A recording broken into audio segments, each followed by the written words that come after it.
Коррупция и взятки. Последние годы во всех СМИ только об этом и говорят. Как с ними бороться? Где взять столько денег, чтобы все проблемы решить разом? Даже ребенка невозможно определить детский сад, пока не предложишь кому надо за это некую сумму денег. Возмущаются молодые мамы. Почему возникает необходимость поощрения чиновников за решение какого-либо вопроса? Есть ли выход из этой ситуации? Мы решили рассмотреть данное положение на примере приема детей в детские сады в Камрате. Проблема остается – это охват детей детским садом. Больше желающих в детский сад, чем возможности принять. Сад перегружен дважды.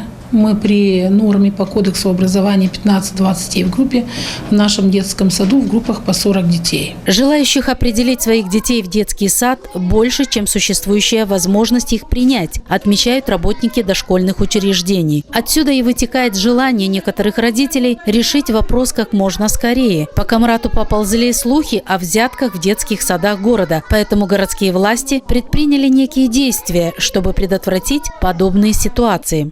Цель была единственная – устранить коррупцию, которая возможна в такого рода учреждениях, которой не должно быть, да и разговоров, собственно говоря, которые ходили по муниципию, по городу Камрат, о том, что дети принимаются только за деньги, мы должны были исключить, чтобы в дальнейшем такого не повторялось. Чтобы исключить такого рода действия, примария муниципии Камрат с сентября прошлого года ввела онлайновый режим регистрации детей в дошкольные учреждения города на городском сайте. Таким образом, родители сами записывают в очередь своих детей в то дошкольное учреждение, в которое пожелают их отдать, и сами могут проследить за очередностью. Теперь иди на очередь, мы никого не знаем, кого нам направили, тех и берем.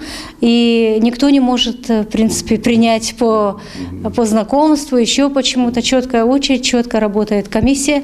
И все это тем более в онлайн-режиме. Любая мама может зайти на сайт примарии, посмотреть номер своей очереди, где они зарегистрированы. И я считаю, что эта программа очень достоверная, доступная всем жителям нашего города.